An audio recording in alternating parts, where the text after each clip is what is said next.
What's going on, everybody? ChadArmesTV. We are back again. This one is going to be a dope one too, man, because this is a dude that not only is a dope producer, but he's a dope artist as well. He's been around for a minute, and he's actually working on some stuff with Legacy, who we've already shot content with, you've seen on here.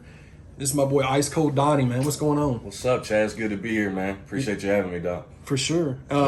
What we'll do, like we do these normally do these interviews, man. We'll kind of get a backstory of you so people can kind of figure out, a little bit about you, to kind of learn more about you and to kind of get more ears and eyes on you. So we'll start off with basically how was your you growing up? Like, where did you grow up? Are you from here? Are you? So I'm originally from California. I was born in in Santa Barbara. Mm-hmm. So it's like one of the nicest areas in Southern California. You know what I mean? Yeah. By the time I was 2, my pops was out the picture, gone. Never met him, heard from him again. Times got tough on my mom around when I was like 6 or 7. She suffered a work-related injury that put her out. She had to have several surgeries behind that, so it put her down. That led to us kind of struggling, which led to us eventually being homeless, which at first was cool because we were just like bouncing around from her friend's spot to spot. Yeah. Which was cool because they were just like old hippies, like super great people. But right. We moved to LA, and then that shit started from like hotel to hotel, eventually shelter to shelter to full blown like park benches or in a tent on the beach. We were like beach bums, Oh, okay. Yeah. Type shit. So it was tough, man. I say like I was 8 or 9, I had to go to foster care. Mm-hmm. Just due to the circumstances and shit. My mom's a single mother, so I didn't have no brothers or sisters. She realized how severe the situation was at that point. She got help from a friend that helped her set up some legal stuff. So she was like pursuing a settlement from that work-related injury. And crunch time just got big because she didn't want to lose like full custody of me, right? Even though I was in foster care. So because it was like a time crunch, right? I think what happened was she just kind of took the first deal they threw at her. Well, she was on Skid Row and she had like a $40,000 settlement coming her way, which in Southern California, even in the late 90s, you couldn't do much with. Right. Right. So this is where the story kind of shifts, right? Because all I can chalk it up to is my mom must have done an act of desperation. She meets a guy in a homeless shelter. Like, imagine that being a place where you think you can meet a quality dude, right? So she explains the situation, right? And this dude he peeps it as a lick. As I grew up, I see exactly what it is. He's like, oh, you're getting $40K. Well, back in Tennessee, you could buy a trailer and some land for that, and be set up. So she knows this guy, not even a month, bro. Gets our shit out of storage. We U-Haul it. She buys a van and we come to Tennessee. This is like 1998 or 99. I'm like 9 or 10 years old, right? And I don't know. I don't even remember where it is, but are you familiar with like Perry County or Linden or Lobelville? Does that ring a bell? It rings a bell, but I've not really been out that way, but I know of it. So At least then, because I haven't been back, was super rural, bro. Like I'm talking about like it's fucking 18 trailers in a holler in the woods, like 50 miles from everything. Right. So we get there. I have one day of school, and I meet a kid that's around my age. We can't be too great of friends, right? I meet him one day. But so my parents, my mom and this dude and his parents kind of like have the idea to like set up like a play date or like a sleepover thing. Yeah. And then that next morning after that, they take me back to where our trailer was, and van's gone, all our shit's gone. We didn't have time to unpack. I walk in the house, bro, and my mom's unrecognizable, bro, like laying in a fucking pool of blood, 6 times the size of her body. Her face never looked right from then. Oh my God. So this dude jacked all her shit, beat the fuck out of her, like within an inch of her life, and dipped to like Indiana somewhere. So I'm like 9. We didn't have a phone line set up. I basically had to break into a neighbor's house to call the police and get like an ambulance and shit on the way. That's how we wound up getting relocated to Hickman County, because they had like an outreach program for women in that type situation. And that's Hickman County, Centerville. Still a very rural place, right? Not as bad as Lobelville or wherever that was, but like a Walmart, you can forget that. Right. They didn't have one. But so that's where I went to high school at and kind of, had my formative years and shit. You know what I mean? Yeah, for sure. And like I said, I had to get there to get here because there's something in this water, man. I don't know if I would have wound up doing music or being as proficient with that if I had stayed in California. You never know. Right. But there's definitely something special down here, as y'all know, right? For sure. Look at the shit we got in Middle Tennessee, just in Middle Tennessee alone, not even counting Memphis or, Right, whatever. for sure. it's terrible of a situation as that was that got you here. It, like you said, you may not have ever gotten here without that situation. You know what I mean? Right. So it's kind of crazy how things work. I mean, so like after that point, when did you start wanting to like delve into music? Like in what capacity? Was you just like in middle school or? So that's where the story gets away from the dark shit and kind of turns lighthearted, right? Because I want to say I was in 3rd or 4th grade was when I moved down here. Yeah.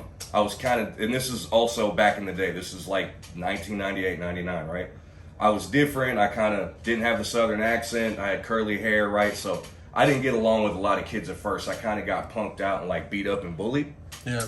And then so the summer of 6th grade going into 7th grade, I met like my first real friend that I had in Tennessee, this kid, man, named Chris Prince. Mm-hmm. Like, shout out to you, bro. Like, I still miss you, bro. We basically got to be friends and we just fought in his yard every day, like that summer until I could learn how to fight. And then I went and kind of confronted the kid who made it a bad situation for me in the beginning. And then I was chilling. But like on the music, man, it started as a joke between me and him. We're like in 6th grade, 7th grade, and he has the idea to write like a funny rap, like, you know, dissing the motherfuckers we didn't get along with in school, or like talking shit about the girls too. And so like we did that, right? And then we did the 2nd one, and then a 3rd one, and then eventually, before I know, we wrote one that we thought was serious at the time, you know. But I took it like serious. I was like, holy shit! Like I was not good. Good. I had no concept of what a beat was or what bars were, or like, you know, staying on beat. But I would just write, bro. I got like note like this. Yeah. You know what I mean? It was terrible shit, but it was just something in me clicked that like, no, I can do this. Like, this is what I want to do and what I'm gonna do. So yeah, it just started as a joke, man. And then it's funny, in that town back then, Hickman County, it's a big county, but there's like 2 sides of town. You got Centerville, which is on the west side, and then the east side is like Lyles, Bon Aqua, closer to Dixon. Mm-hmm. Back then, the east side of Hickman County didn't have their own high school. So when we go to 9th grade, the 2 middle schools merge, and basically the size of our class doubles. Well, I also in between then kind of started getting in trouble and shit. Like my fuck the world rebellion kicked in. I was already on probation for something, I can't remember what, but in 9th grade, I caught a drug charge. And so got sent up, put in state's custody and shit. And trying to make a long story less long, because I did super easy time. I spent like 4 months dead time here in Columbia, CDC.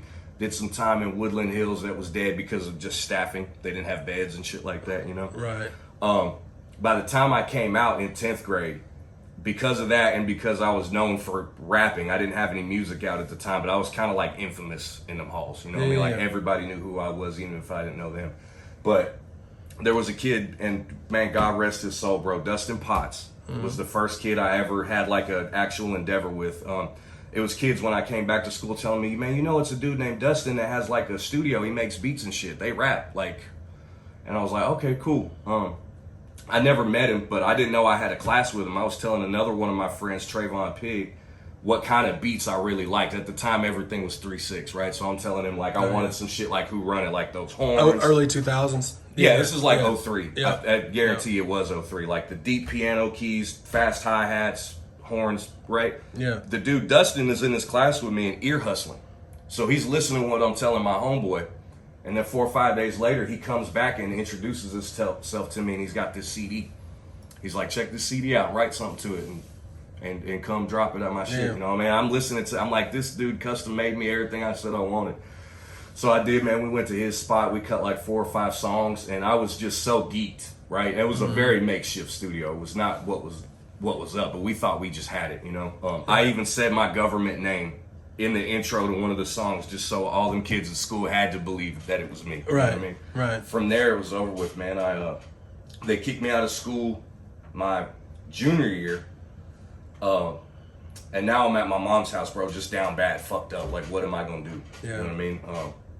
That place being such a small town, word got out what I was doing. Guy who I don't want to mention his name links me up with another person who I don't want to mention their name, because they go on to do some really like crazy shit later on in life that makes me really even feel blessed that I was even around these dudes and made it out. But linked up with other people that were trying to go to studios, bro. We used to go all the way from Hickman County to Waynesboro to rap on like a back in the time, you know, like the chat room, the AOL, they had like these pencil mics. Oh yeah. Like we were trying to cut songs on that. Yeah, for sure. I used to do that back in the day too. It sounded terrible. You know, and you wonder why it sounds fucked up when you're rapping into a broadcast microphone. That's not it. Before too long, I want to say like around 05, 06, we ponied up and bought like our own shit. You know, we thought we had a studio. We bought like a computer, some little USB mixer, and then like the bare entry level mic. Yeah. And like we were Wu-Tang Clan deep in there. I was like the youngest, whitest dude around all these older cats, and the shit was set up in my mom's house in like my old bedroom that I had converted to a studio, and I was just in it every day. So eventually I learned how to record and eventually learned trial how to and error, record well. And then somebody brought an MPC 1000 down there one day. That dude wound up going to jail. His baby mama was like, keep it. Then we had like rack mount synth gear, like a Roland TR or a JV 2080. It was basically like producers, like it would be like, you know, when you pull up a plug-in, you get sounds off of that. You used to have to reach and touch something to get sounds through it. So I taught myself how to make beats on gear that was on its way out. You know what I mean? Like outdated shit. And the rest is history, man. Took me a long time to actually get good at what I was doing. Get a clean signal, get a beat that I thought was worth rapping over. But to tie in cool shit for the channel, man, like Fathead is the first dude in the world that ever bought a beat from me, like put money in my hand. So my first placement on a record was that Circle of Trust that his group Down and Out Cartel was doing.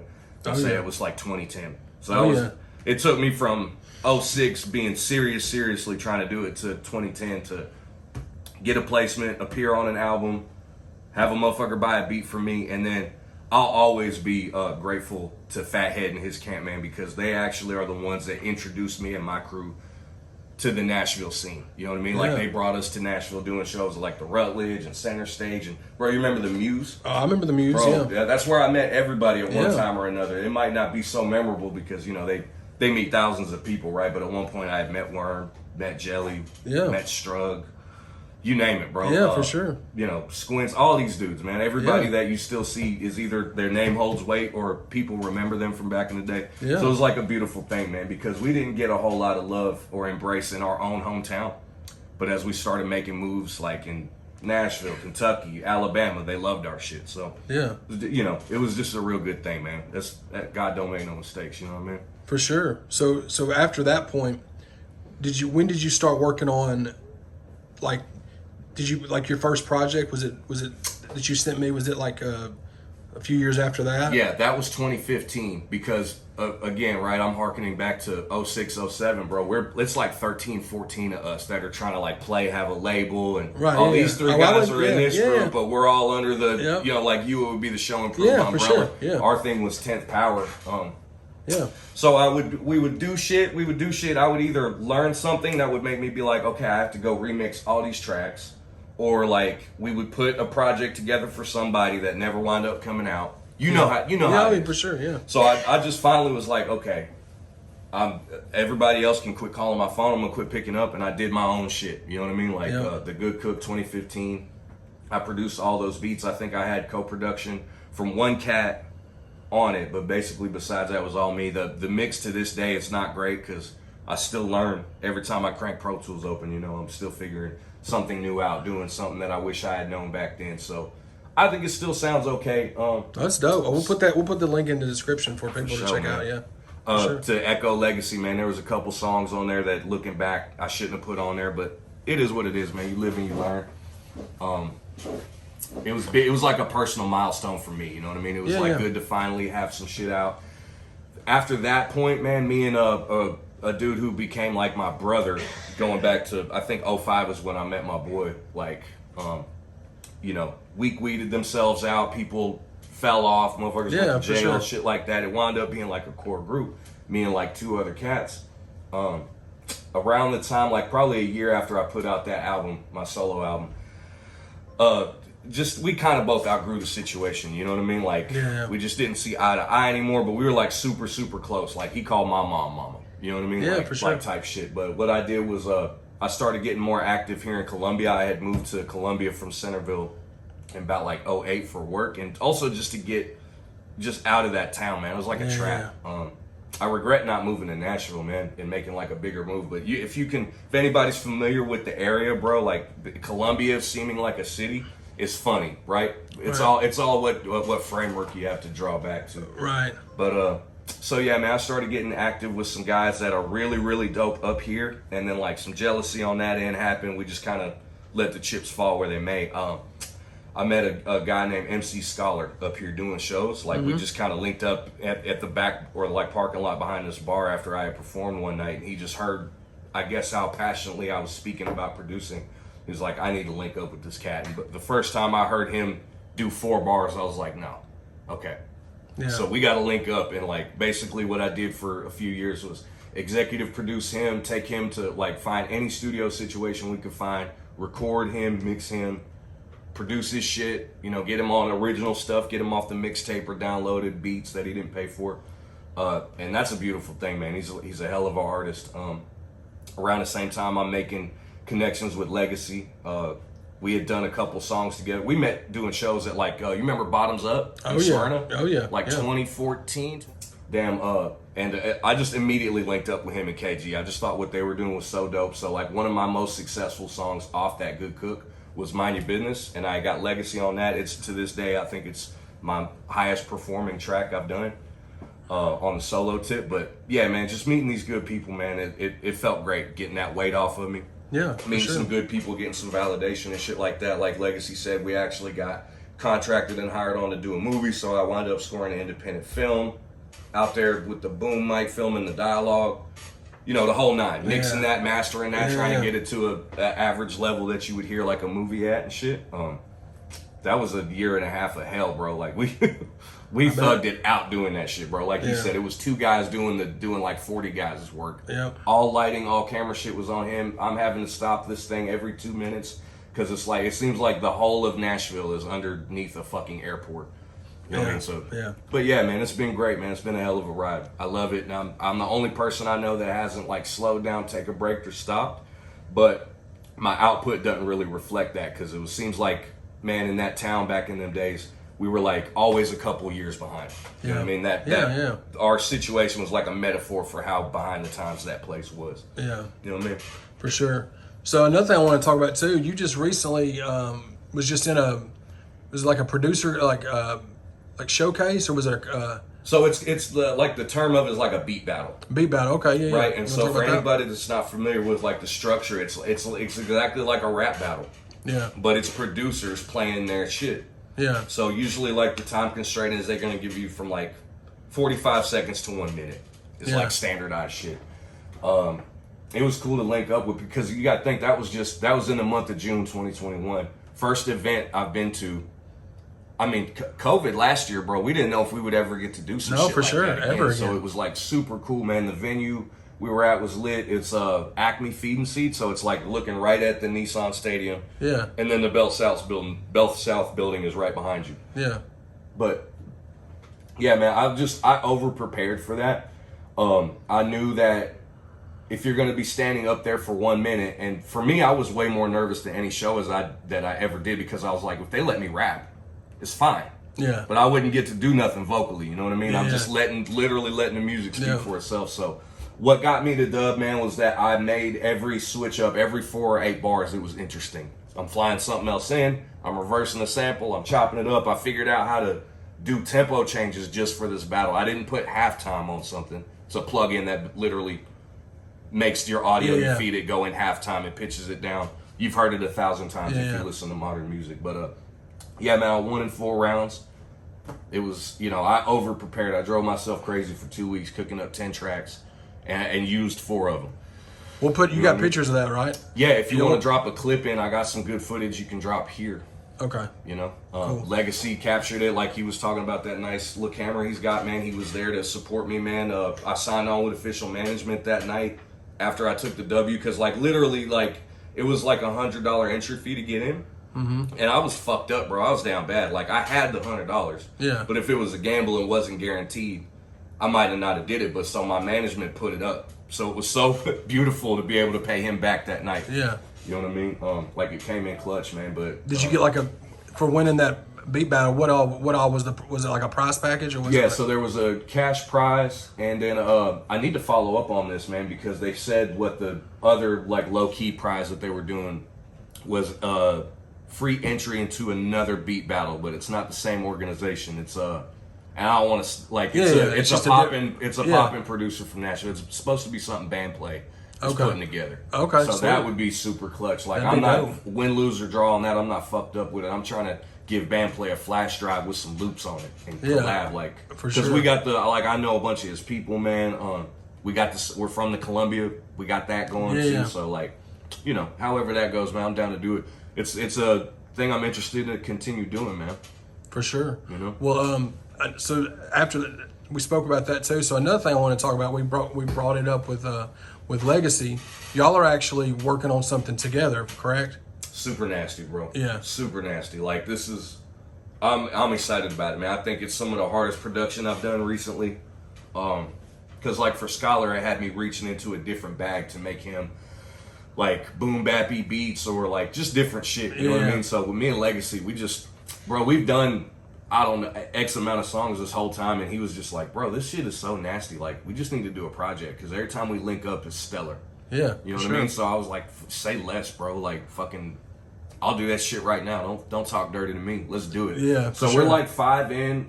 We're just really trying to figure out how many we're gonna do, what the theme of it is, if there's anything, unless it's just gonna be us talking wet over a bunch of slap. You know what I mean? Yeah. So, yeah, man. Like at this point, I'm trying to work with anybody who I deem is dope like that. You know what I mean? Yeah. So for me and Legacy to get a project in, it's like a no-brainer. Like I'll fucking anytime that man calls me, I'm whatever. He's always calling me, trying to get me to make $1 with somebody. Yeah. So that dude is like for the love, man. And like for real, that's my guy, man. So I'm excited about that. Yeah, it's gonna be fun. We don't have a title for it yet. We just still working, man. I'm sure. Actually, I don't know. We might throw a snippet in one of these clips. Something like that. For sure, yeah, we can. Yeah, we can definitely do that. And I'm gonna put for any artists that are looking for production, I'll put his contact info. I'll just leave it on the screen through the video so that y'all can hit him up. Man, I'll work with whatever you got, bro. Yeah, and then we'll put all the social media links too, and then like the links to his music, so y'all be sure to check him out. We're gonna be doing some work. He's actually producing a track that me and Fathead and Lazy are working on. So that's gonna be the one. Yeah. So we're all working together on this thing, man. So I just wanted to let the people know a little bit about you and get more people in tune with what you're doing, man. So I appreciate that, bro. Yeah. That's a good look, man. For sure. ChadArmesTV, we in this thing, man. Yeah, man. You know what time it Let's is. Kold Donnie. Let's go, Donnie! Donnie!